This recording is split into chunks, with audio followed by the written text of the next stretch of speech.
This is Sunday. It's 5 p.m. Pacific, 6 p.m. Mountain, 7 p.m. Central, 8 p.m. Eastern.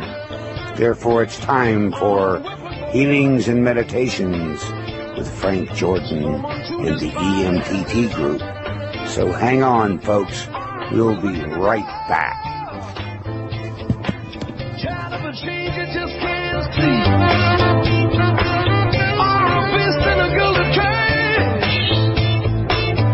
Some people never want to be not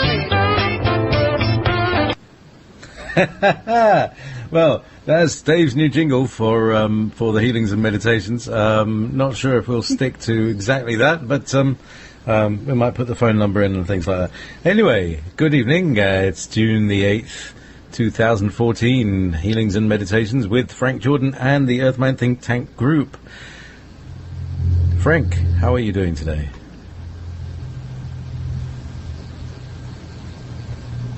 Frank, can you unmute your mic?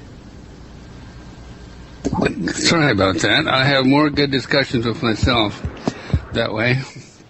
Yeah, welcome everyone. We're back here with the Earth Mind Think Tank group, and it's a joy to be with these people 3 times a week, because after we have a little hour and a half, however long we want, of time when we just spend together in the meditation group discussing things, and some wonderful things come out. And this week, one of the topics that came up was a discussion of Braco. I don't know how that's pronounced exactly, B-R-A-C-O. He's let's see, where is he from? Croatia, yeah. And he has this wonderful ability to get on stage and just resonate. And I felt this resonance with certain gurus who choose to do that also, send out this resonance. And it's like an attunement they're capable of adjusting to. And they just resonated out, and people pick up on this. And it feels wonderful because it's a very calming, stabilizing feeling. And I'm getting some information right now, not exactly, but a perception of how this works. I've been experimenting with my lights this week, my chakra clearing lights, and I've through the lights I feel rather the same type of frequency that Braco puts out, because I did experience Braco when he came to Boise. I didn't go to physically see him. I just tuned into him where he was having his session. And I felt the energy and examined it and said, that feels very familiar. But now comes the realization that when he's doing this, he's just in a wide open 5th dimensional resonance of energy, that he opens up all of his chakras and just lets the galactic flow or whatever flow he's attuned into come through and resonate it out to people with the intent of having very calming, peaceful, healing energy. And people begin to pick up on it because they're for one thing, they come, having heard about him, they come with the expectation of being able to pick up on whatever he's doing. And they do. When their chakras open up and they respond, they come into a sympathetic resonance with him, an attunement. And so it downloads into them, and this is a lot of what's happening around the world today with the 4th dimensional energy. Is enough people will be able to hold these higher vibrational frequencies and carry that resonance with them constantly. Because since I've been working with my lights, I'm able to hold that energy, the 4th dimensional, and a pretty high level of 4th dimensional, because there's 12 octaves in that. And it's there all the time. And would some of you like to chime in and talk about your experience with Braco? Rachel, what do you experience with him? Oh, I love my experience with Braco. I just had an experience today, and the energy comes into my crown, and it's like all tingling, and it just comes in, and I go straight into my heart. And I'm moved to tears, and it's just being in this divine presence. And I just feel so good after it, and I could feel a lot of healing energy as well. And one of the things that I found after the experience is that I just want to be in that space, and I notice that people then just want to go and talk and share their experience. And I find that I just want to have the experience and just be and sit in that. And I just noticed going from the heart to the thinking mind is such a different experience. So, but he has a gift to take people there, and they're deeply touched. I'm very touched by it. Mm-hmm. David, what's your experience? Well, it always felt like me that he was really kind of in accessing his higher self and expressing and sharing that higher self component. And also, the time I spent in India, I found that there is a thing called the eye diksha, where they actually stream through the eyes. It's called an eye blessing. Very popular and goes back for thousands of years in a lot of the traditions of India as well. Mm-hmm. All right. Anyone else have any experience with Ratso?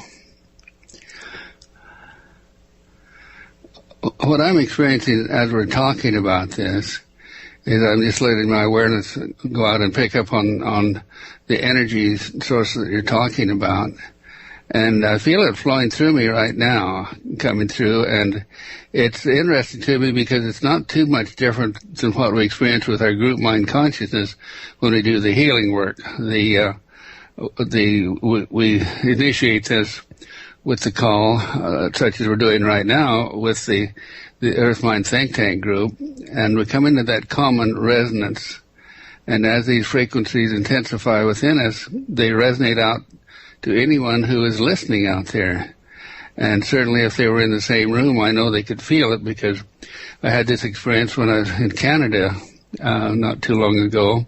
Went up and did a workshop, and so many people came for or signed up for healing. I think there was over 75 people that wanted to do healing work afterward. We just couldn't do them individually. So what we did is we'd bring in 8 people at a time, and they'd sit in chairs in a circle, and I would just talk to them just like I'm talking to you now, and let the healing resonance flow through me to the general group. And what happened was that the group in there with their desire to be healed themselves, or to clear whatever they had, when I would set one person in the chair in the middle of the room and work directly with him, everyone was helping to amplify the healing energy and heal that person. And each one had their own experience. It was incredible because of the level and the intensity of energy that would build in that room. And this is happening right now.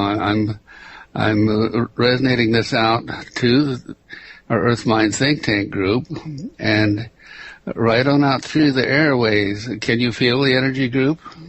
I can feel it. I started feeling it 5 or 6 minutes ago in the heart. Mm-hmm. The bottoms of my feet are vibrating. Mm-hmm. How I view it is that the energy that you are sending, in a sense, is allowing the energy that I already have free access out. So it's not like I am taking in your energy, but you are showing me the way to allow mine to come out from within. Mm-hmm. I think that's exactly right. We're all antennas, and when we can unify the setting on our dial, so to speak, to allow that energy that's already there and available for us on any level, when we can attune to and become channels, resonators, that becomes a harmonic wave, and that wave is what resonates out. And this is exactly what we're learning to do in the fourth dimensional work, that this will become the common means by which the entire population of Earth will become one, come into attunement. Do you have any ideas on that? For those of you that have read that book, The Gardens of Finhorn, this is how they were able to in the early years when Katie and his wife started the colony. That's how they would do this. These are, for those of you who haven't read the book, and Rachel says that this colony is near where JP lives. These are the people that were able to cultivate very sandy soil where barely anything grows. They were able to get flowers and vegetables and become, say, self-sustaining, because the whole colony interacts and lives in collaboration with the nature spirits. So every morning before breakfast, they would all gather in a circle in the common room, and they would converse with the nature spirits to get ready for the work of that day. So it was a work in collaboration with the earth, not against the earth or exploiting the earth, and they were very successful. Mm-hmm. I met Peter, it's been 25 years ago. He made a tour down the West Coast, and we happened to cross paths, so we came together. And it was just a very common, ordinary man to discourse with. There's nothing exceptional about him except that they had learned how to do exactly what we're doing now. And this is what leads me to the realization that the principle of higher consciousness, or of attaining exceptional ability, is one simply of, number one, being aware that it's possible. Number two, being able to somehow enjoy the experience of participating in the frequencies of energy, and then number three, utilizing them, somehow putting them back out to a beneficial purpose. And that's what we do when we do the healing work in the second hour. Everyone who is listening that feels these frequencies coming through us as they're doing right now. And this one we're holding at the moment is a little different from what the healing frequencies are.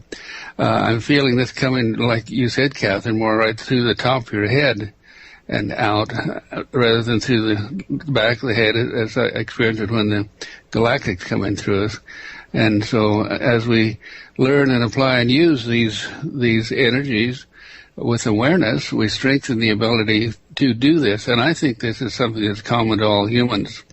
Now, the one factor that would limit that or inhibit it, well, there are several factors. One is the belief systems of anyone who is attempting to do this, the prior programming that would inhibit the free expression of these energies.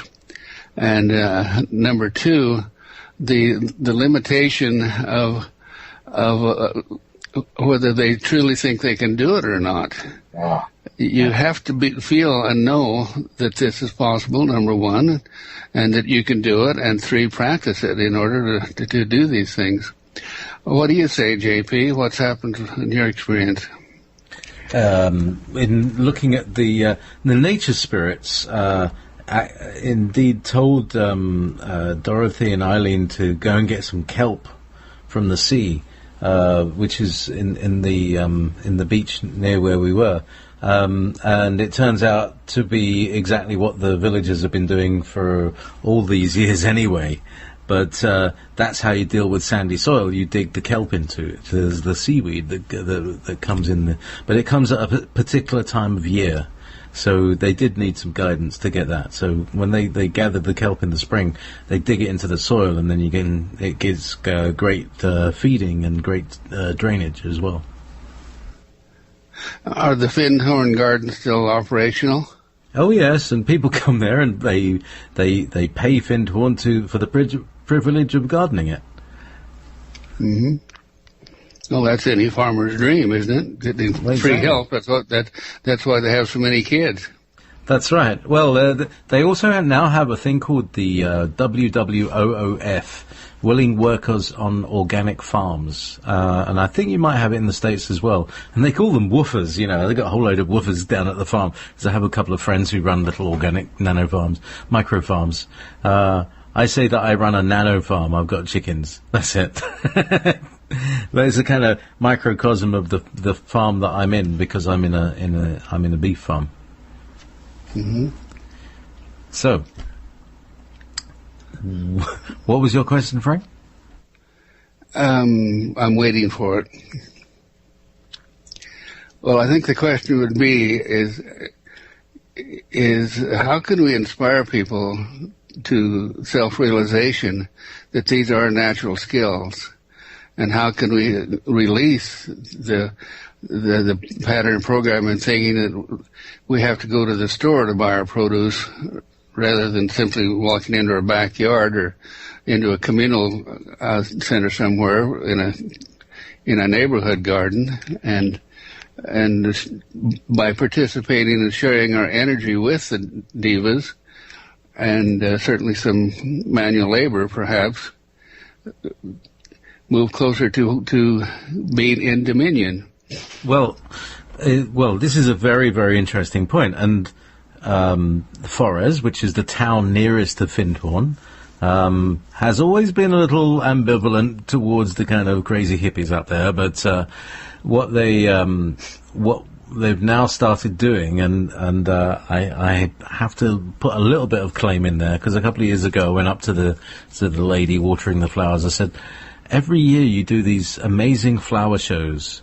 You know, you spend hundreds of man hours, building these displays, and they're always the same. Why can't they be edible? Why can't, instead of taking them down, why can't people eat them? Berries and fruits and flowers that you can eat and all sorts of stuff. And she said, oh, that's an interesting idea. I don't think anyway, she was like, oh, I don't think I've got enough power to make that kind of change. So that's happening now this year. And also a friend of mine is creating, they're going to be planting currant bushes all over town. So we'll have a new currency. Wonderful. I have to share a kind of a humorous personal incident with you. I was working with the lights yesterday, and they got me into an incredible extended high state of consciousness where Stephen was just communicating, just literally enjoying being here and not just popping in and out like he's prone to do, like it's prone to do. I don't even know if it is a Stephen or if it's a Stephanie, but when that flow comes in, it seemed like it was enjoying being here and staying in the frequency, because my physical body resonance was so high it could comfortably come in and stay.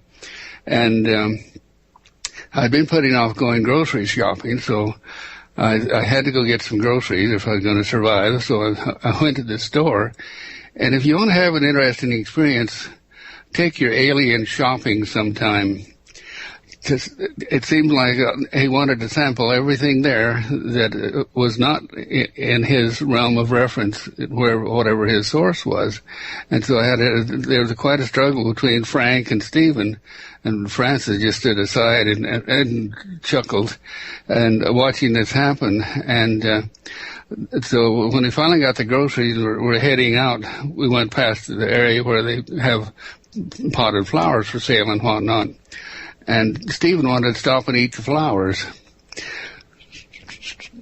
So I know exactly what you're talking about. Take the time to eat the flowers. Yep. Too neat. Did Frank draw the line there at the flowers? Well, Frank knows what insects dwell in flowers, and that's not part of his standard diet, so we passed those by. A little bit of extra protein. Well, how's everyone's week been? What new has come up in your reality that you're curious about or would like to share? Well, I've been building. To me, life has just been delightful. The skies have been clear. My energy is clear. My chakras are clear. I am just loving life, loving being here, and thanking everyone that is a part of my life, because each little bit of their love energy just comes and dances with me and then goes back to them.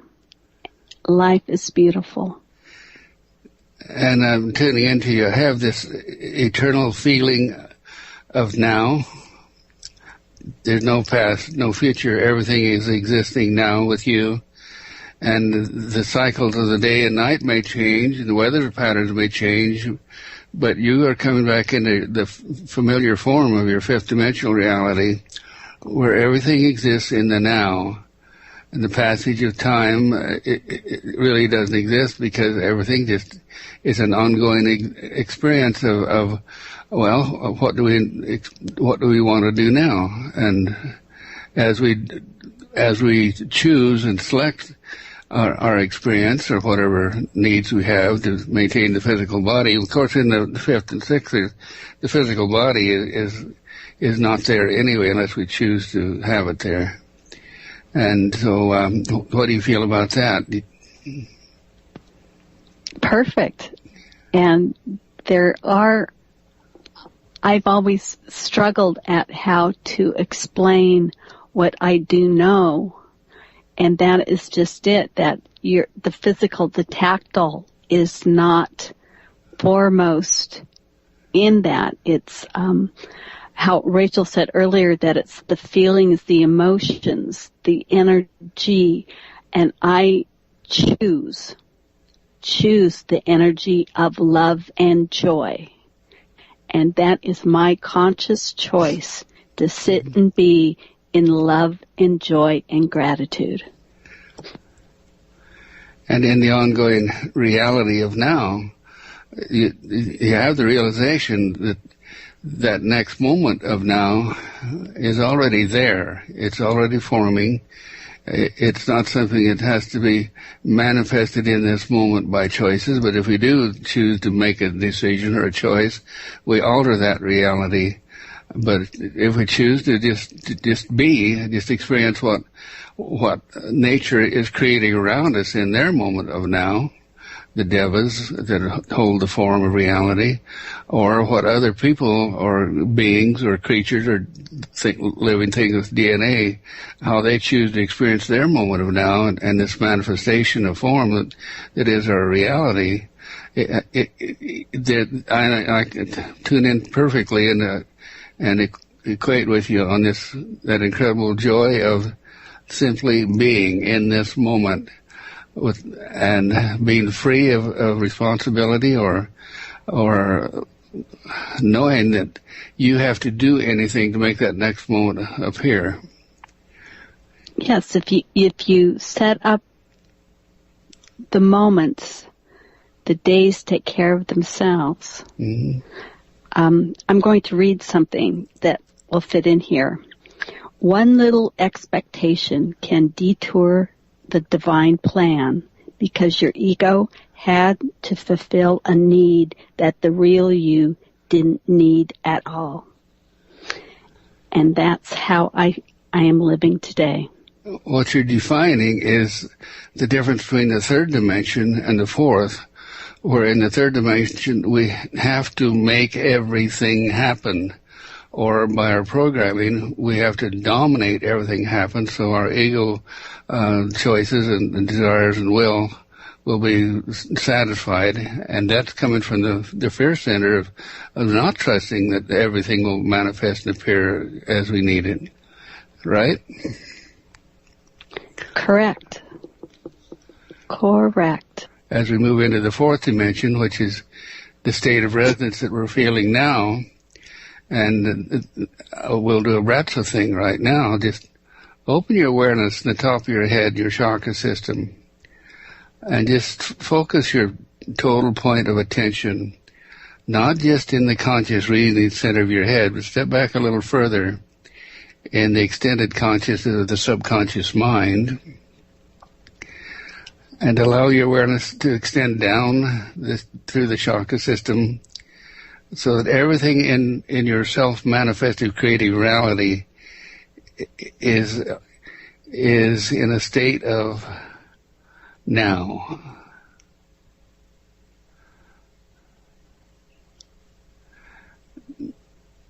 Now, as you feel this state of now, the low self may begin nagging you, saying, yes, well, you have to prepare dinner, you have to do this, you have to do that, you have to survive. By holding yourself in this higher state of aware of now, raising your frequency, there's a thing that is happening. Your state of consciousness, your deep subconscious awareness that's in communication with all things, all living things through earth mind, is coming into resonance with earth mind and in a reliance on earth mind to supply your needs. This is the instinctive consciousness of earth that constantly prompts every living thing to its full expression of life. And since we have standing waves of where our choices have manifested life in each moment of now, let's just step out of that control. Let's go to be in the fourth dimension where we just simply know that those standing waves of the past, that the instinctive consciousness of the Devics will deliver, will supply your physical, mental, emotional needs. And feel a fulfillment in your hearts, a deep contentment of now that says, I exist, therefore I am. And send that resonance into your future to release the stress, to replace the stress and anxiety waves that are going ahead of you, that are prompted by low self, that we think we need to have to create the form. Now what you're doing is moving out of the third dimension of domination of our reality into the fourth dimension of dominion, where we're learning in this time-space continuum of the fourth dimension, because that's what it is. It's a learning area of experientially learning how to manifest unconsciously.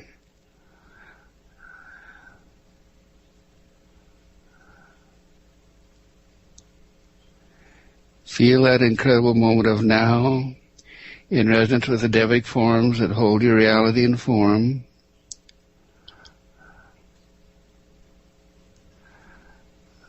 Resonate this into your future moments of now, and it's already there, and feel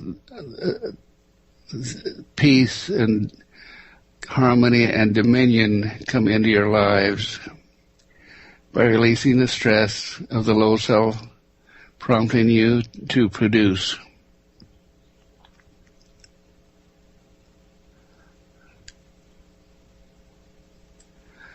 Now, by doing this, we're releasing the struggle, that ongoing animal-human struggle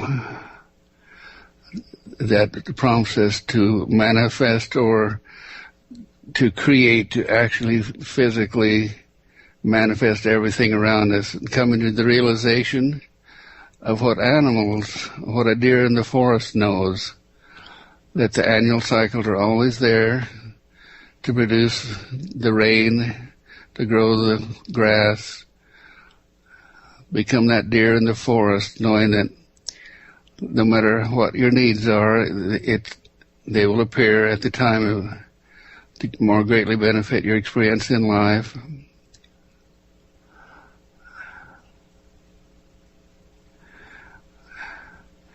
And not release the stress and the need for your Social Security check, or your retirement check, or the check that comes from your job.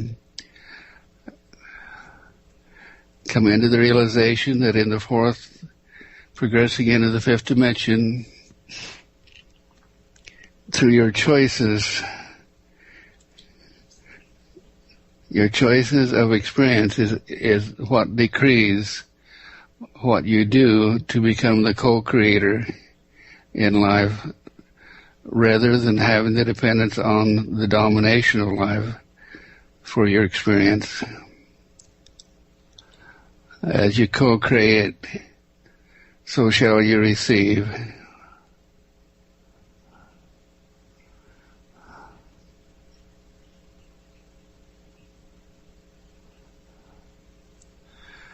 Now let this wave, this beautiful wave of self-realization,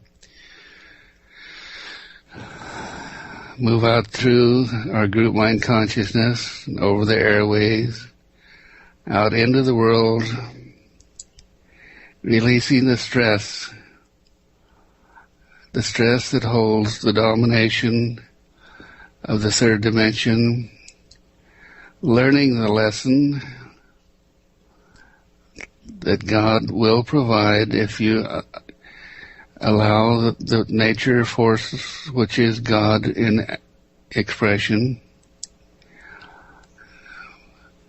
allow it, give it opportunity,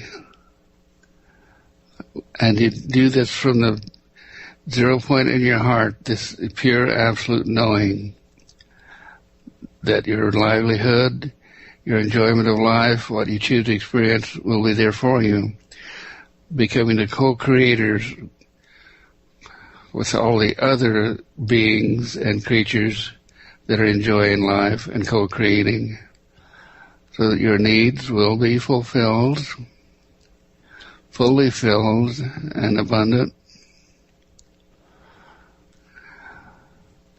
And we do this in the joy, the sheer joy of experiencing life without fear.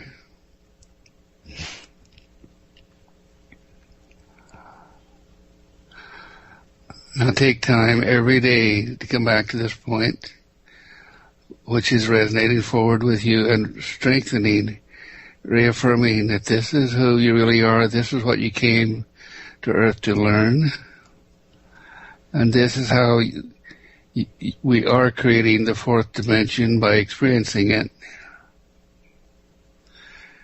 so that we can be freed of the third dimension and move on into the fifth dimension of just living joyful, abundant life and experiencing all things possible on this beautiful plane of consciousness we call Earth.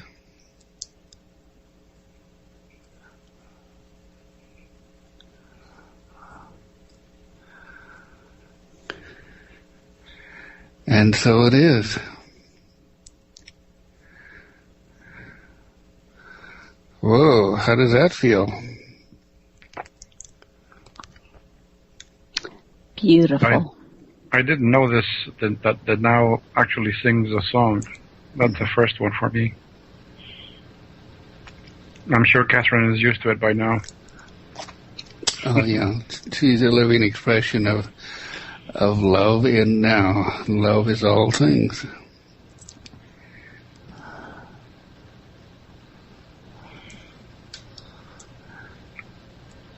It's so easy. You just have to let yourself be here always.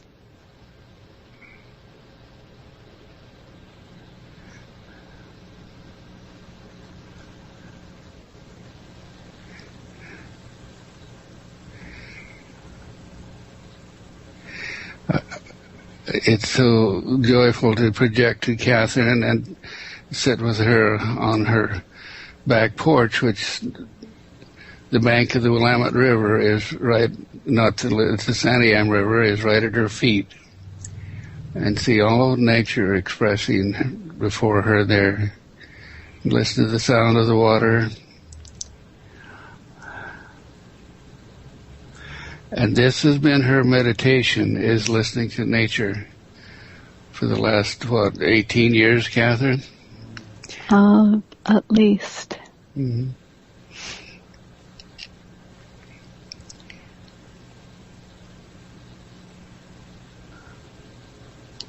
And I send it out to everyone. Make the choice just to be here now.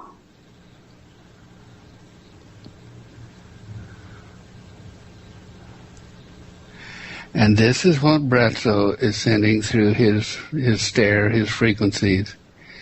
Just feel this whole open system all the way through your chakra system, all the chakras open, in attunement with Catherine, feeling her love and her joy, her just beingness. This is the fourth dimension. It's your own love your own beingness. I'm just helping you see the light within you to be there now. It's your choice to be there now. Allow yourself just to be there now. And whenever you step away from now, with the same ease, step back into now with joy and happiness. You step into now and be now. Love.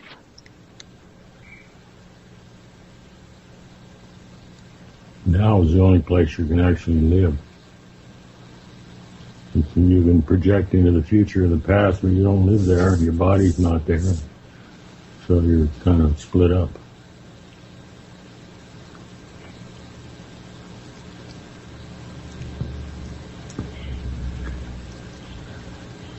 The gentleman who wrote that book, The Power of Now, mentioned in one part that the mind doesn't like the now, because when you're in the now, there is no mind, there is no thoughts.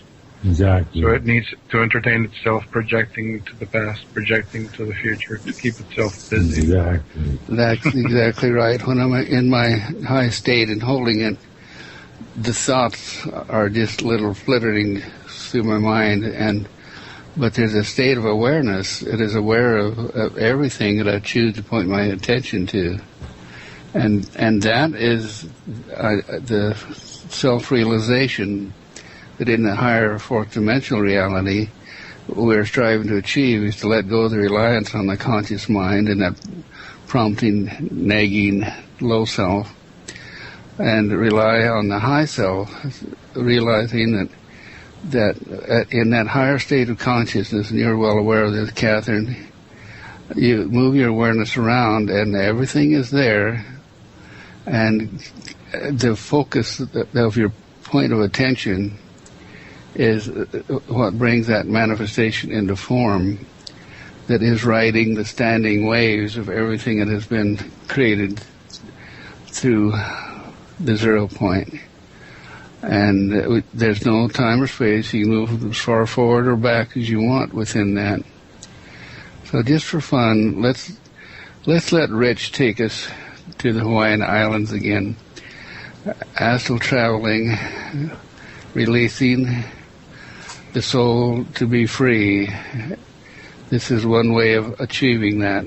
So Rich, will you step up now and reach out to us and take us to the Hawaiian Islands and let us see it through your eyes so it can be our eyes too? Sure. We're going to go to a place called Eo Valley. It's a tropical paradise. It's where I garden every week. It was the seat of Lemuria. It's a high valley, and it overlooks the ocean. And it's the most lush soil of the whole island. It's where the kings would plant all of their stuff. And you can literally take a branch off of a bush, put it in the ground, and it'll grow. And that's what I do. I go around and replant places.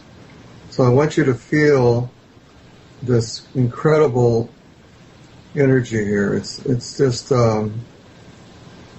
if you want to be in tune with the Devics, this is where you go.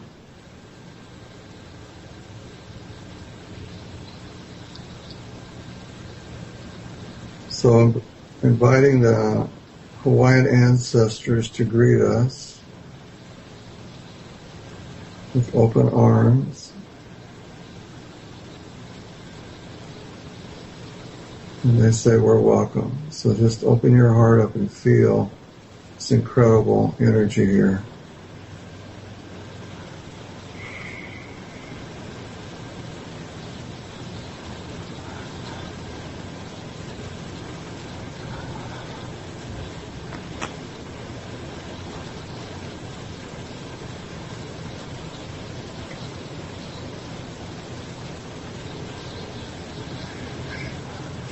The Hawaiians have great love in their hearts, and this is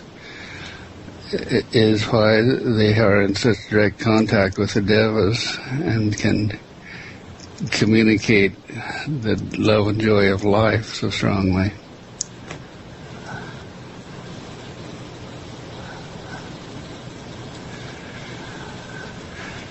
Teresa, I'm sure you have a favorite place, because you have close attunement with the Deva forces. Can you take us on a journey to your reality? I'd be glad to.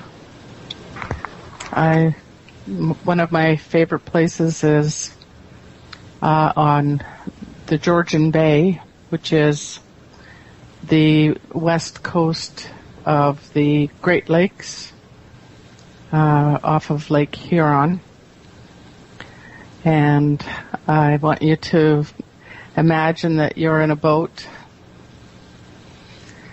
just leaving the dock and sailing with the wind at your back down the river, a very deep river that's about a quarter mile wide, and then it opens up into the darkest blue water, and you have prehistoric Laurentian mountains on each side, which are very low-lying, not more than 20 or 30 feet on either side of the river. And then when you follow up the north shore to a favorite area, as you travel up the west coast, visualize that it's very sparse, rock-filled, low-lying, and there are a lot of pine trees, old jack pines, that are bent heavily in the wind. And there are very few little areas where you can bring your boat in. And one of my favorite spots is a place called Black Bay. And when you go into Black Bay, there's what we call, or Sandy Bay, pardon me, what we call a keyhole, which is a little tiny cove that's only about 2 or 3 boat lengths long, where you can tie up to a flat rock on the side, on the port side, and then you can walk across the rocks, and the entire island is just rock and trees, pine trees, and very low bushes. And on the south side of the island is a nice little flat spot where you can sit and dangle your feet in the water. It's about 2 arm lengths long, and you can sit with your feet in the water. And as far as the eye can see, you can actually see the curve of the water as the earth curves. And the water is so rich and so deep and indigo blue. And you can hear the tiny population of insects around you. And it feels so safe and serene and so deep.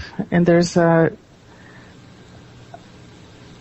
warmth, or almost like Gaia is hugging you as you touch the water and the rock beneath you. You can feel her embracing you and welcoming you. And the scent of the blueberry bushes and the pine trees and the water, the essence is just penetrating and beautiful. And you can't help but feel your heart open and welcoming this embrace.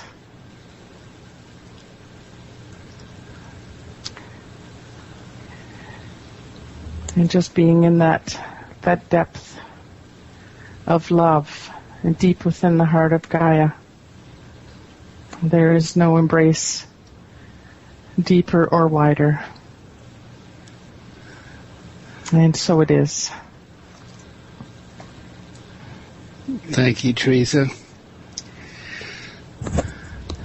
And now we've experienced the Pacific Ocean and the Atlantic Ocean. Let's go to the desert, the beauty of the desert. And I know no one that understands that and can express it better than Diane. Do you feel like taking us on a trip to your favorite place in the desert? Oh, yes. Well,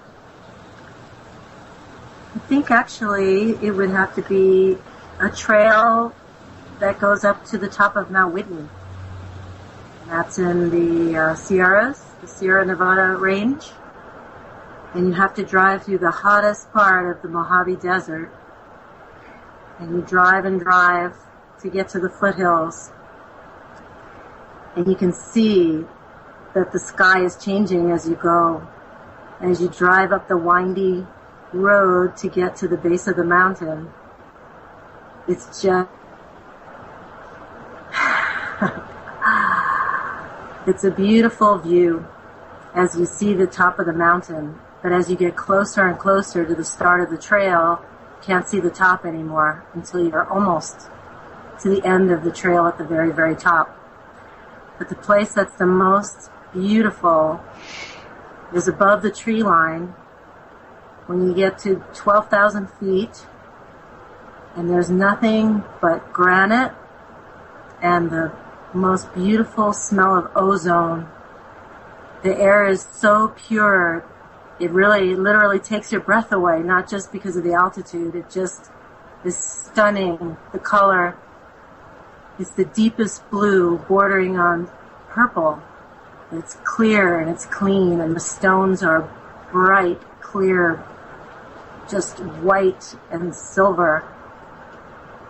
And it seems as though it's a dry desert, but it's full of life, small critters coming out every once in a while. The cutest things called pika. They just make you laugh. They're so adorable and they're very hard to spot, but once in a while they come out. And then you get your tent ready and you're relaxing. It's a little ring of stones with a fire. And before you go into the tent to lay down and relax, you look up at the stars. It's the most spectacular view.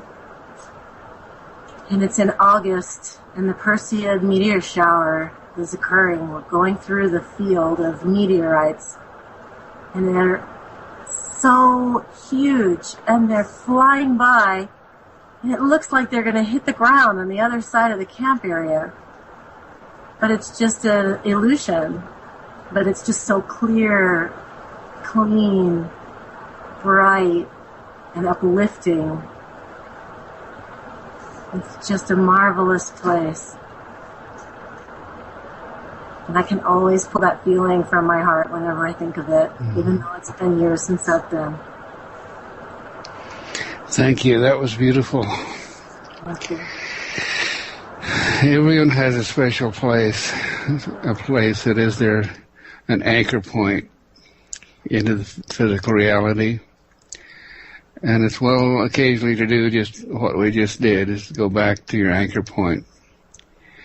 I know I have several in my past history that one is in the Willow Mountains of Eastern Oregon when I was hunting elk one time.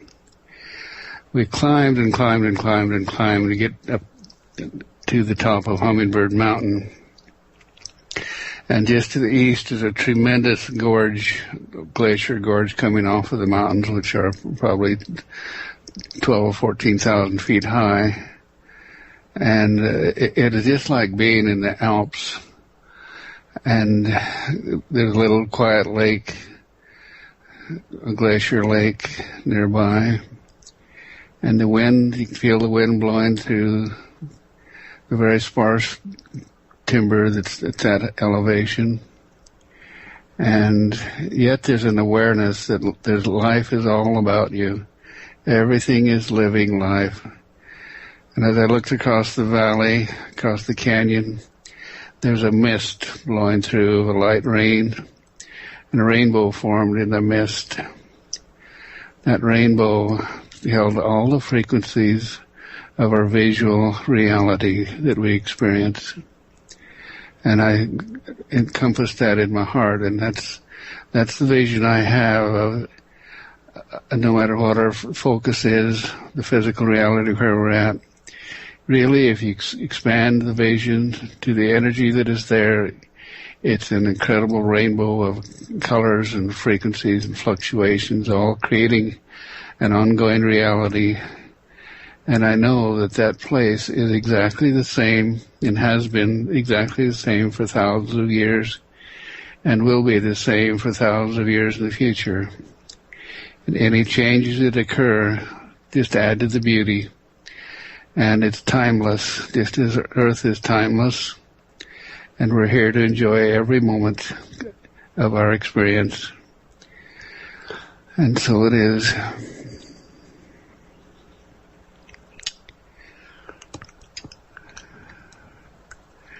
Does anyone else have a favorite place they'd like to share?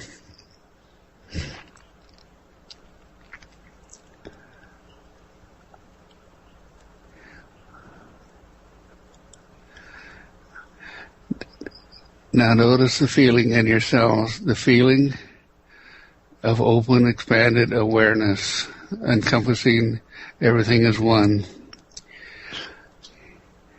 Is that same fourth dimensional feeling that we were speaking of earlier.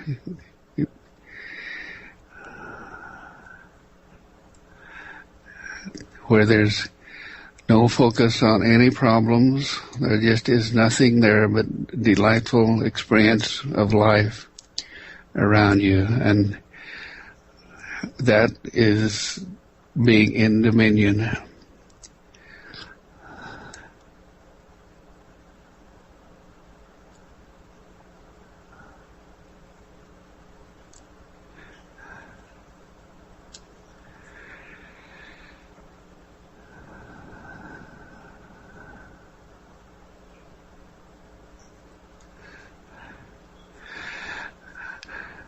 All right, JP.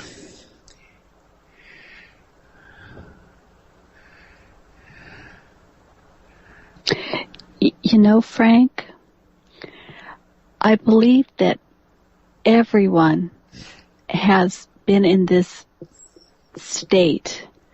Anybody who has been daydreaming, this is very similar to that. And say if you were in a classroom and the teachers or people brought you back, quit daydreaming, that we've gotten out of the habit of allowing ourselves to be in this state because it was frowned on. Exactly, you're not working. You're lazy.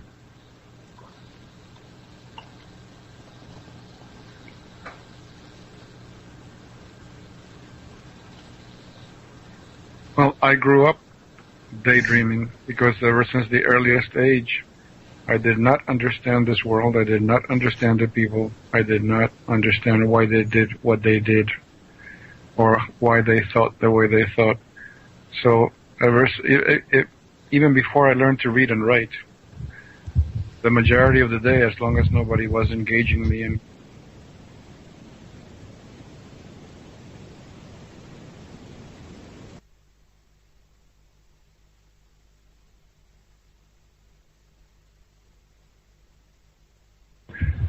and then as soon as somebody would leave me alone, off I would go. I was never actually here.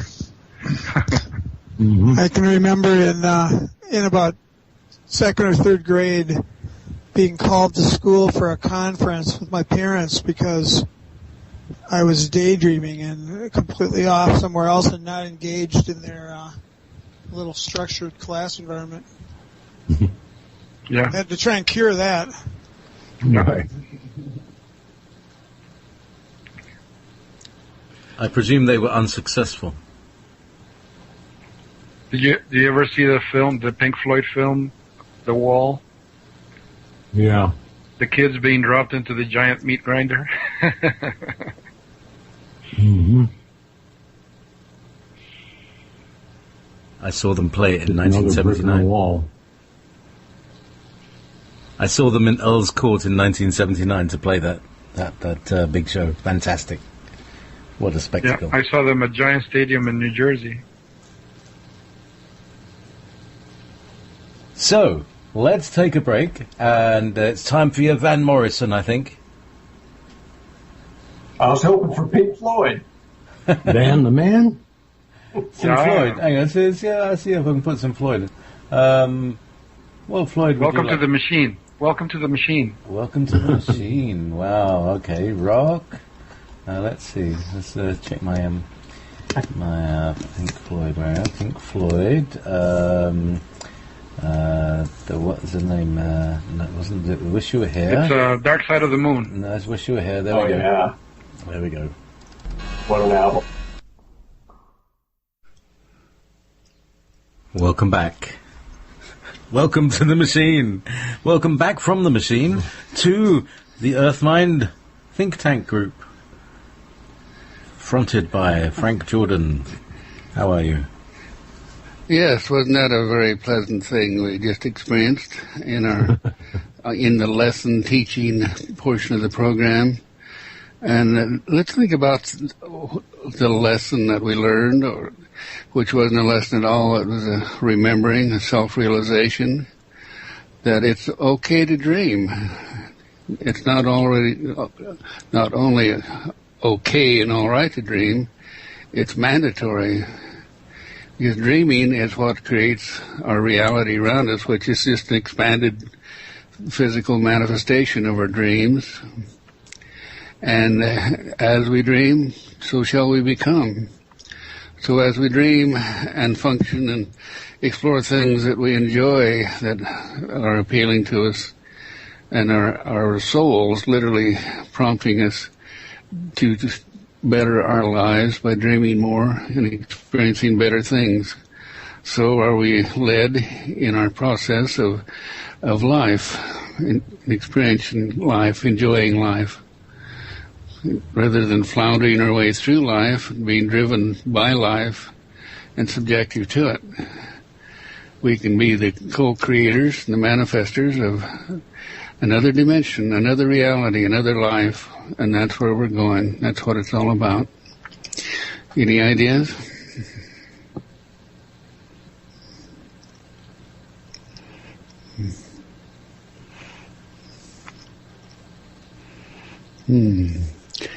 So well, how- it kind of reminds me of if you have read about the Australian Aborigines.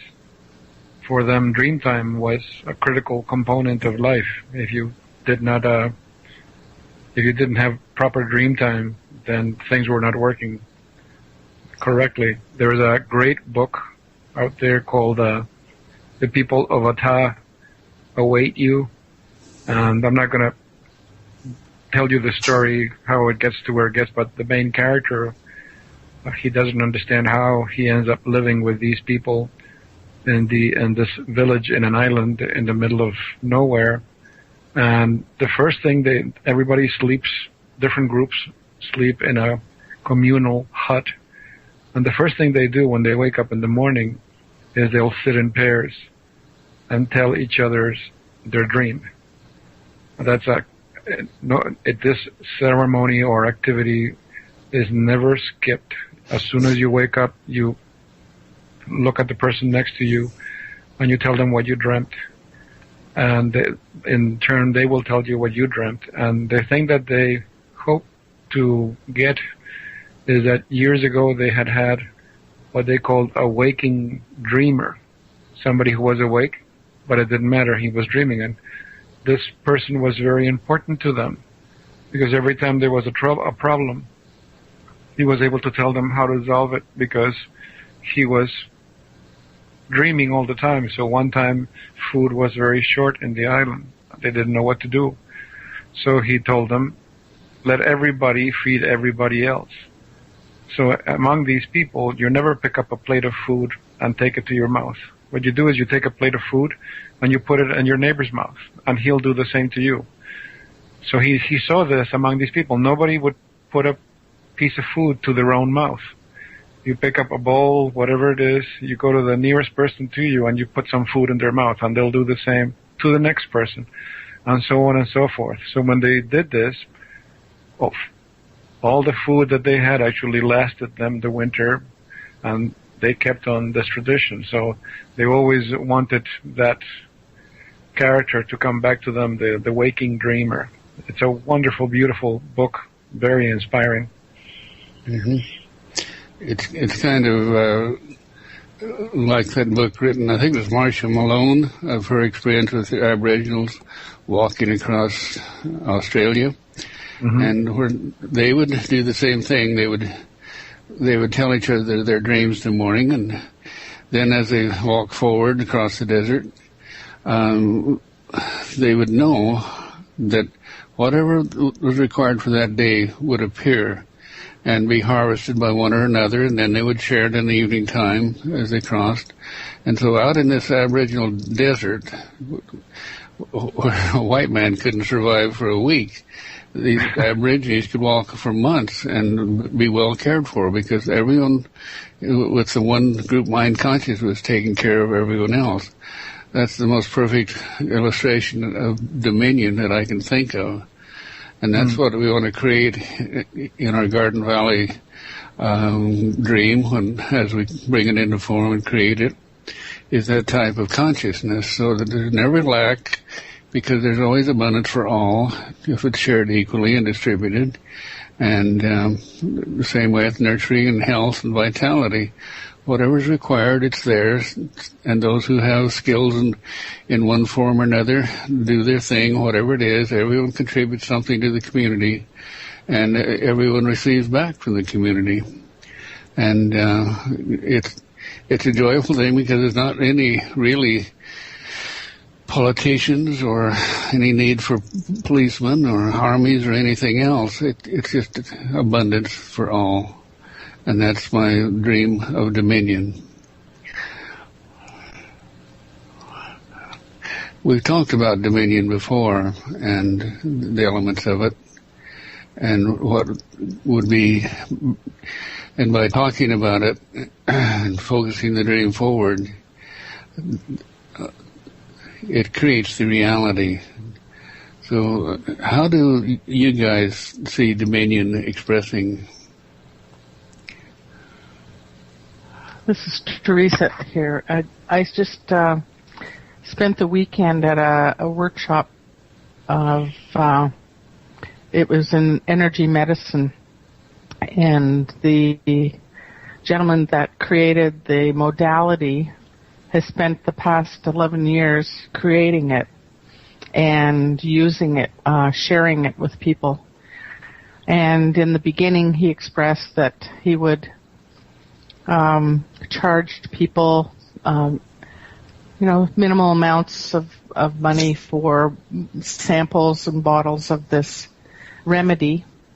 And as he went through the years, he noticed that, there were some people that really struggled with even small amounts of money, even $1. And so he decided that couldn't be anymore, because it was so difficult to watch people struggling. So he basically gave away the remedies, which are in his experience extremely effective.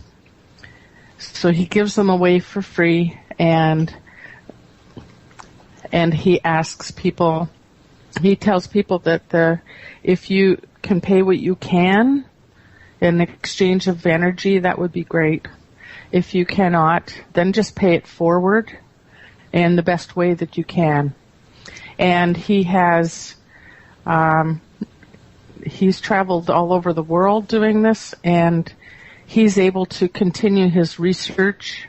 He's still able to continue his workshops and teaching and he does get donations, and the information is literally free. Anybody can go online and get all of that information for free again. But it's so wonderful because it steps outside of the paradigm of domination that you must pay, and it steps into that new reality of being completely in dominion. And so that's the example I can share today. Also, I think if you're in dominion, you must resist at all costs the trap of falling back into domination or thinking, oh, this is not going to work. I'm going to go back to the old mechanism. As you were speaking, I was reminded of an anecdote years ago when I used to go to the SRF, Self-Realization Fellowship convocations. In one of the convocations, the lady that used to be the president, Dayamata, she told some anecdotes of the time when Yogananda was still in the body, and he always established the organization that it was always donation-based. There weren't any monthly fees, there weren't any, so it was just donation-based, and for people who wanted the lessons, what people had to do was just pay for the postage and the paper, but they were not being charged for the lessons per se. So she says one time the mortgage was due on the Mother Center, the building that they had. And this gentleman came in one day, and he was not an SRF member, but he was a successful businessman. And he says, I'm willing to give you the money to pay off the mortgage, but we're going to restructure the way you do business, and the lessons we're going to charge this much a month, and then the other activity. And so this man had this full drawn out business plan.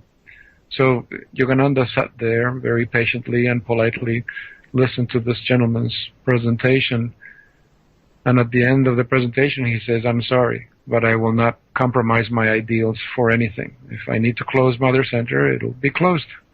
God maybe has some other idea, some other plan. So the gentleman left, and a week later he met the man who would become his first president. He was a self-made millionaire. He owned oil drilling company, and he owned also an insurance company. And he actually gave Yogananda the money to pay off the mortgage, and he asked for nothing in return. So, like you guys have been saying throughout this session, he just stayed in the now. And he knew that it was going to be taken care of. And Yogananda said, okay, if I have to close it, I'll close it. I don't care. So, and then the situation was corrected and he was provided for. So I think being in dominion, you have to have that firmness of intention, not to waver from your personal decision to be in dominion, and just stay there. Don't get panicky and say, oh, I have to go back to the old method because I don't know if this is going to work. So. Be as the Aboriginals in the field, just know that it's going to be there, and that manifests Correct. it. Yeah. Mm-hmm. Don't doubt that knowing. Don't waver. You know that it's there. It's there. Don't poke at it. Yeah. And also the fellow that has this workshop, he also says, I expect a miracle always, and that I will always be provided for. And also he says that being in that realm, which is what we call dominion, it will raise our vibrations up so that abundance will be, those doors of abundance and being provided for will open to us all. And also it will open our hearts to be able to share and when we see someone who's hungry, we share with them whatever that hunger in that metaphor could be. And even in business, you can be in dominion because I know it's not a giant example, but it is to me significant in a way. I have an eBay storefront and I sell several items, and if I'm selling something that is not brand new and it has some issue, I am completely honest. I put the description, this is the condition of this device, this is what happened to it, this is what I know of it, and I put for auction, and I recently sold an antenna tuner that is what I used in my Rife Bear machine many, many years ago, and I was aware that it had a technical issue, and I described that because it's what I knew from the tech support people, the company that makes the device. So this gentleman won the auction, and he got it, and he tells me that that was not the issue. He discovered that the issue with the machine was something else. So, and he puts the words, I trusted your description. So it made me feel uncomfortable because I don't want to come across as someone, I don't want to lie to get somebody's money. That's not right. So I sent him a letter and I said, I apologize. I just relayed everything that I knew, and I gave him a full refund. I'm not going to buy a new car with whatever the device was. So I just gave him a full refund, and he came back and he says, it's not, please don't think that I didn't trust your description. It's just that the people that gave you the tech support, didn't really bother looking into it deeper. So he says, I don't want you to lose everything on this. And he sent me back some money. So it was not a loss. Mm-hmm. But I acted in fairness. You lied to the best of your knowledge, and you were rewarded. Yeah. So. Anyone else? What's Dominion look like out there on the everyday reality? I think it looks like approaching all of our 3D activities by honoring the divine in each of us. So the activity becomes an offering. I see you. Yes. Exactly. And Mother Teresa actually referenced that long ago when she was in an interview, and the interviewer asked her, how is it that you can do what you do and be so self-forwarding and giving your soul away? And she said, because I simply see the Christ in each one in their disguise. Christ in a disguise, essentially. So that was a very sweet statement. Mm-hmm.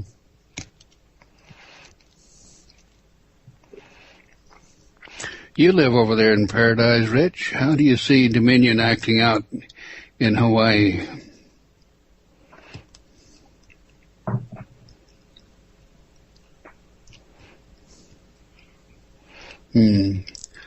He's having to think about that one. Perhaps he's not here at the moment. Anyone else?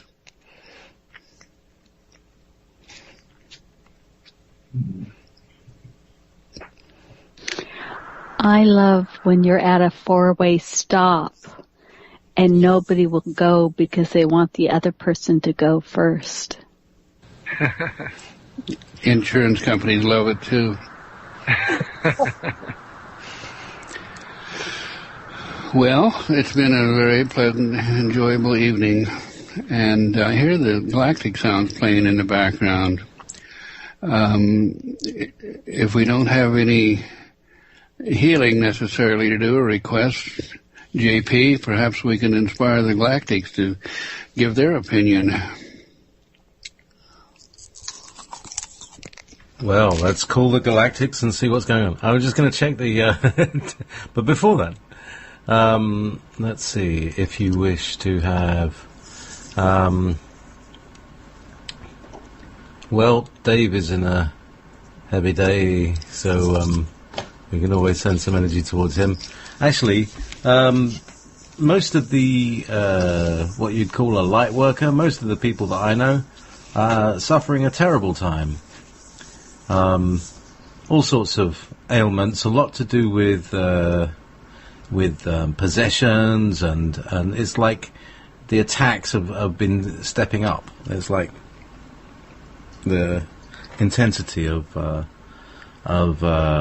experience with that. So everybody's getting really tired, and all of these fatigue-related issues and burnout-related issues. So maybe we could do a morphological burst to all the light workers.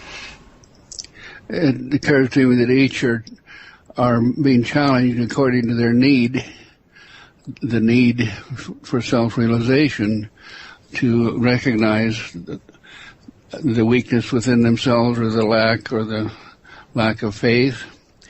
And I don't like to use that word faith in terms of the religious thing of just have faith. I'd rather use the word knowing, the knowingness that this is a created, manifested reality, and the subtle energy fields that create and that we attract to us as our opposition force are there to test us. And so we have a request from Free Sovereign to Dave Corso, pain in his legs and feet. So we shall deal with that right now. Let's all just open up and tune into our friend Dave. Open your reality. Come back into that beautiful state we were experiencing earlier in the evening, where we're all one. And feel the channels open up through your system, a glow of energy forming around you, radiating from your hands and your entire body. And no time or space. Think of Dave Corso in Pahrump, Nevada, still experiencing pains in his legs and feet. So we just wrap Dave, reinforcing the field we created there in our last session, to stimulate Dave's DNA to remember the original perfect condition of his system and to reclaim that reality, to bring it back into form again, and to release from the standing waves of his future reality the pain and the discomfort of his situation.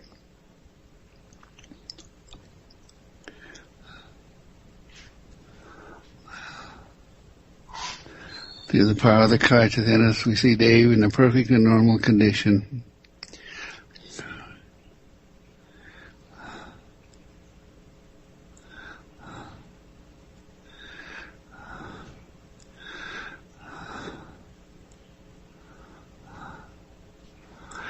And an interesting thing is when we establish a field, a healing field like this of intent with an individual or a place or a thing, that resonance resonates into the future, but it tends to weaken unless it's reinforced. And so these reinforcements, we already know what is needed. Dave knows what is needed. So he's feeling it coming back very rapidly now. And Dave, release from your awareness the condition itself. Allow yourself to realize it just doesn't exist, that this has been created by the past, and it's in form now as a manifestation of things that came into your life. So in this moment of now, the 0 point, allow those standing waves to dissipate and disappear.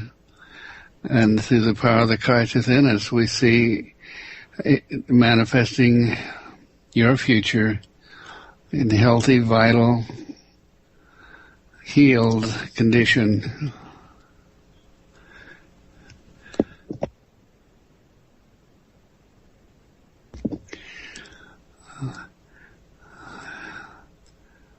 And so it is. Now we have a healing request for Gabe Regano, London, Canada. hernia and bowel cancer. This is an interesting way to meet your challenges or to create your challenges. So, Gabe, I'd like you to look at your realization, your reality, or through Teresa, see what it is that this is teaching you, or what is your need to escape a situation.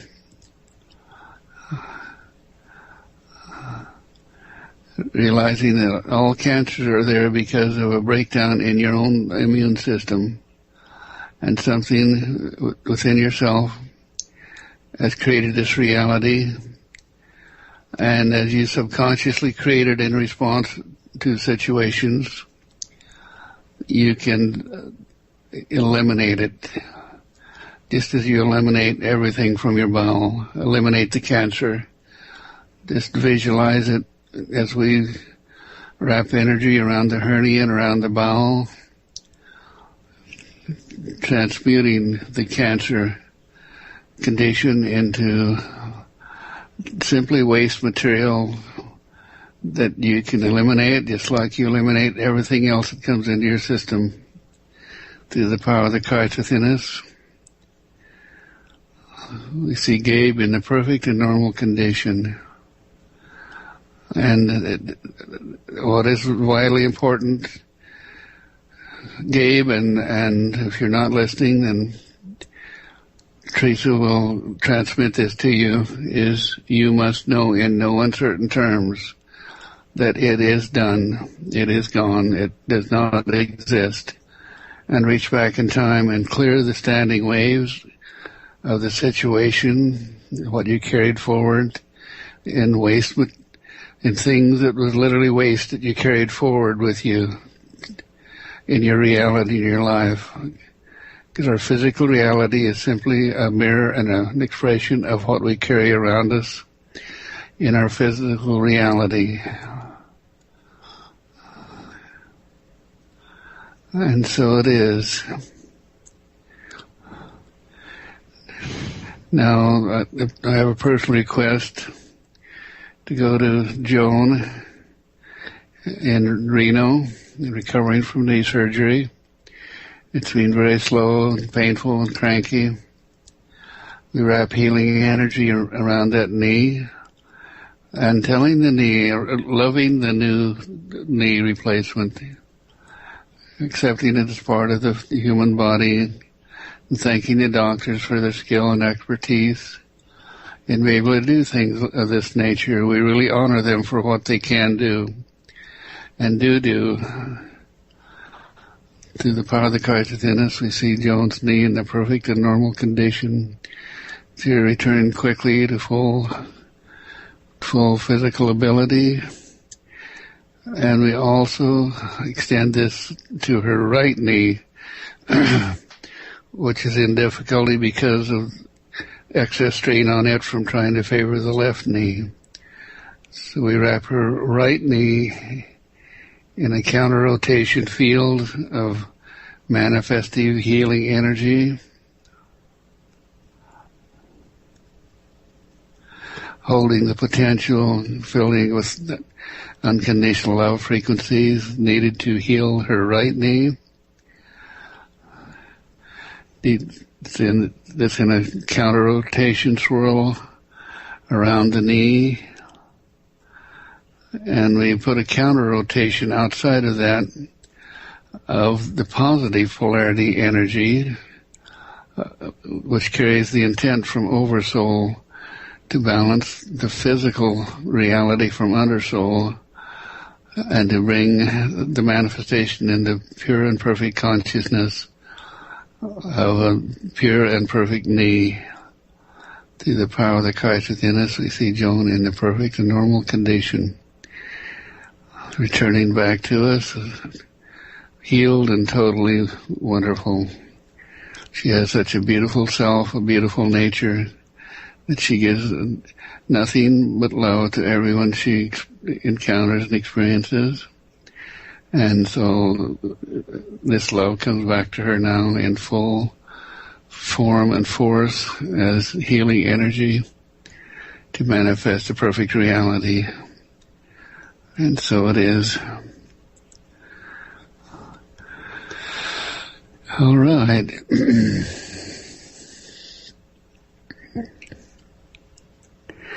Now, if we don't have any more requests, and I don't see any more,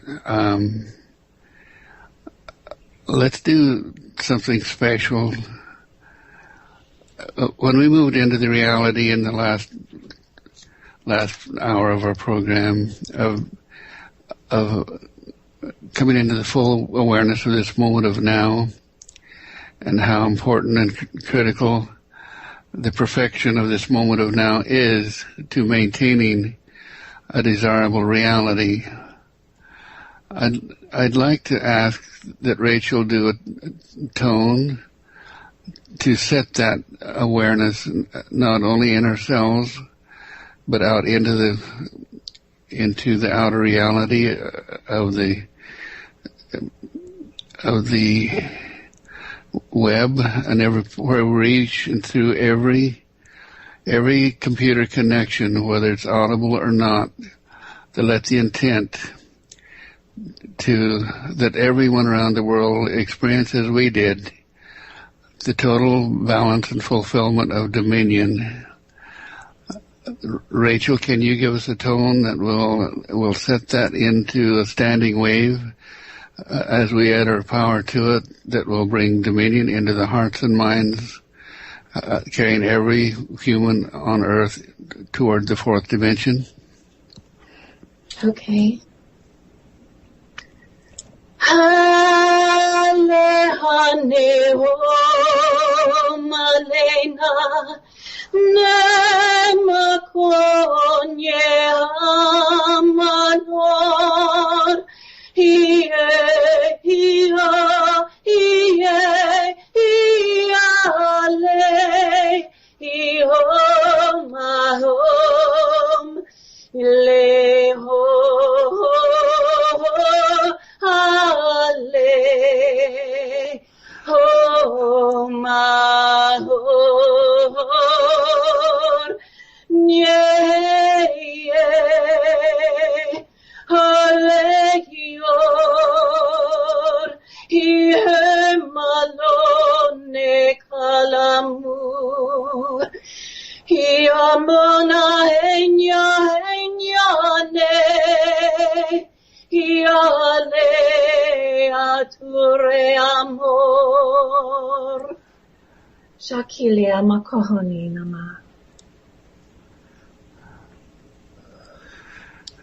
Thank you, Rachel. That's beautiful. Rachel expresses in the ancient language the power of the word expressed as intent through tone. And it's a universal language. And opening up now, allow yourself to open up to that universal force, that language attunes us into, and feel that expansion of consciousness. And my hands are heating up incredibly as we do this. This is an important lesson for us also in this state of knowing, of eternal knowing, that life exists.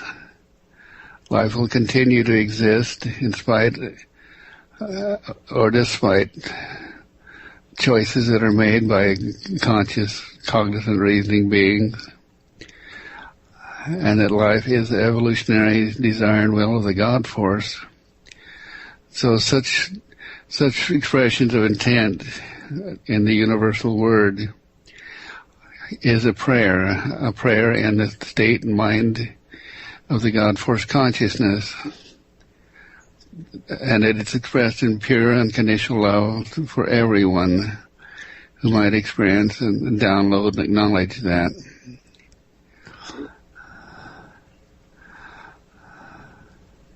I'd like to also reinforce that, if the galactics are willing now, with the tone from the bowls, and see if we can get the galactic energy to come in and spread a wave of this consciousness that we've learned or acknowledged and accepted within ourselves tonight. Can you play the bowls, ladies?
Yes.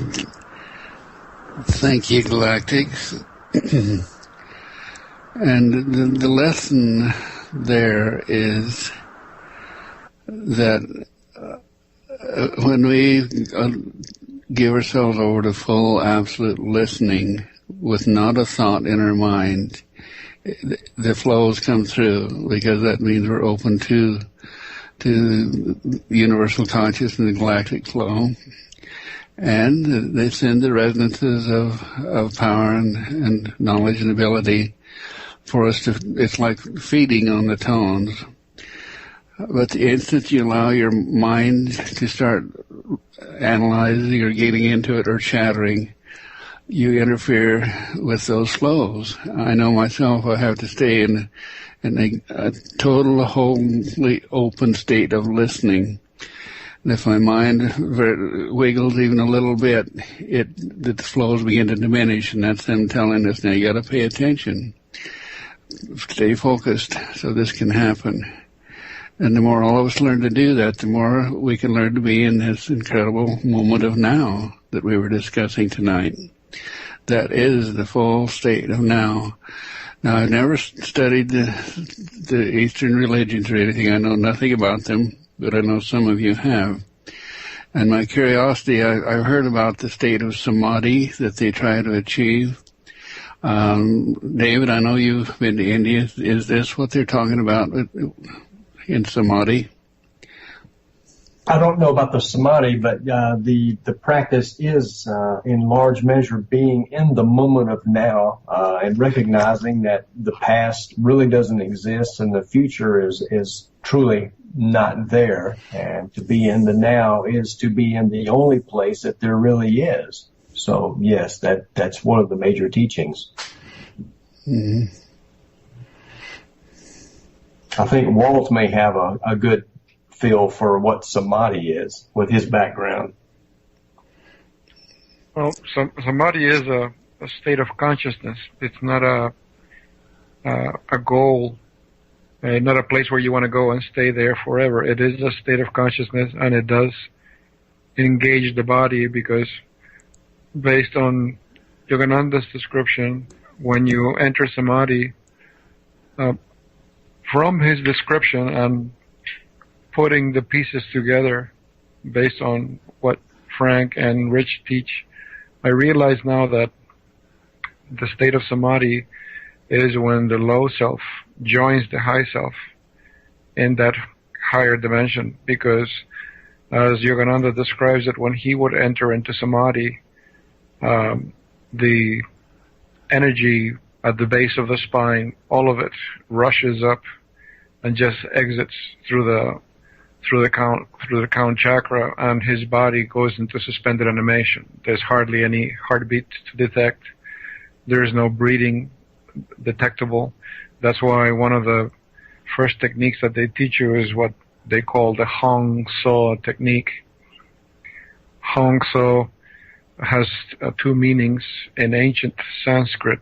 Hong So is the swan, because in the mythology of the swan is that if you give a swan a bowl of water mixed with milk, it will drink the milk and leave behind the water. It means spiritual discernment. And that sound of Hong So is actually, there's a mantra that our breath produces. When we breathe in, we produce Hong. When we breathe out, we produce So. So when you meditate and you let the body breathe by itself, don't control your breath. Just let it breathe like any sleeping animal would breathe. And just focus every time you feel the body breathing in, Hong, and every time it breathes out, So, and you chant that in your mind. What happens is the breath begins to go away and you enter a state of complete breathlessness, and the five senses begin to die down, and all of your attention is on the other side. And like he would say, breathlessness is deathlessness. And it also, it's a manifestation of what true faith is, because as Frank says, I don't like the word say the word faith. In ancient Sanskrit, the word faith is visvas. And visvas literally means without breath. So when you achieve that state, it's a state of absolute faith because you're there. Pure consciousness, pure now, nothing else, like a clear lake, not a single ripple. So, and there are different levels of, to go back to the subject of samadhi, there are multiple levels of samadhi because the basic samadhi is temporary. A yogi will enter into it and then has to come back. All the energies have to come back into the body and all the chakras need to be repopulated and placed back in their normal position. But then there's the nirvikalpa samadhi, and that's when you're in a permanent state of samadhi. You're talking and walking around and talking to people and interacting in the world, but in reality your state of consciousness is everywhere at once. And then what they call the mahasamadhi, maha meaning great in Sanskrit, is when a yogi finally makes a conscious exit from the body. That's why when they talk about the different classifications of soul that come into incarnation, when they use the word siddha, a siddha is a person who achieves liberation from the wheel of karma in life. James Lynn, who was his main disciple, who became the first president, he achieved that. He became liberated while being in the body. But an avatar is a high soul, a high self, that comes into incarnation freely and willingly, not forced by any contract or any karmic debt on earth or wanting to learn anything. Is a soul that in pure sovereign freedom, free will, is choosing to come to take a body to do something on earth. And that's where the word avatar comes from. It is a conscious, aware incarnation, not a forced incarnation because you have some karmic debt or you have some unresolved issues or you died and you had all these desires that were not fulfilled and you have to come back to give the soul that experience. I don't know if I have given you any a good explanation of samadhi. That's a wonderful explanation. Thank you very much. That explains why when I'm in my deep state of meditation, I guess you would call it, I may only breathe twice a minute or something like that. Correct. And when I'm holding the tones, I'm also in that step-back state. Everything's shut off, but total focused attention on the tones. Mm-hmm. And it's like drinking them in, and my heart almost stops when I do that. Correct. When I've done Hong So, I find that I lose track of time, and I notice that I'm not breathing anything at all. It's just sitting there. You know, that's interesting. I studied with a guru, too, and we use the technique. It's the same thing, but they call hamsa. Hamsa, because that's the sound of the breath going in and out. Uh-huh. Would focus on the point of stillness between the out breath and the next in breath. Because that's where everything existed. So your breath would naturally slow down. But it's interesting because you could say hamsa, or you could say soham, either way, because it's I am that I am that I am. So whether you say soham or hamsa, it's following the breath. But that was the point. It was either after you exhaled, the point before you inhaled, that was the samadhi. Yeah. That was the point. Perfect. Thank you.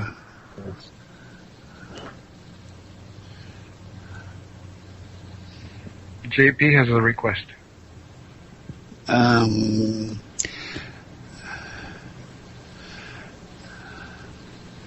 Tracy's legs. Is Tracy your companion? No. Tracy Kennedy, who produces. Oh, Tracy Kennedy. Okay. Oh.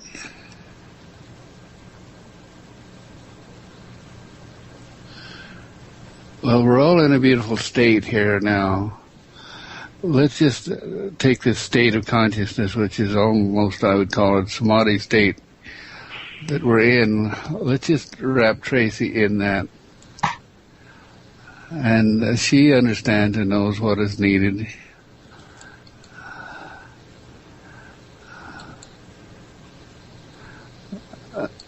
And it almost feels like, Tracy, we're doing this, and you feel this energy wrapping you, encompassing you of total unconditional love. It almost feels like all you have to do is just let go, and just be in this state, and you will spontaneously heal. And all of your problems will be released by simply letting go. And letting go is all those streamers of energy that are stringing from the standing waves of your past into this moment of now. So let our love just close you in this new, clear, clean state of awareness that has nothing of the past or none of the old illnesses, right down to the DNA level, where we can remind the DNA of its pure and perfect form, releasing the patterns of interference that give you the perception of dis-ease. Through the power of the Christ within us, extend our full heart and total awareness, the fullest of our capacity to heal to Tracy, and in such a manner that she finds no reliance in the future on this type of healing or energy from others in order to experience full and perfect harmony with herself and with life. In this moment of now, Tracy, you are in a now moment of perfection. And we feel this happening. Wonderful. Thank you for receiving.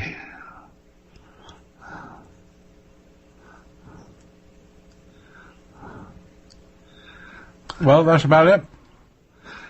That should do it. Okay. Thank you, JP. You're very welcome. I have to go now. We're running a bit late. So, good night, everybody. Good night, Good night, JP. JP.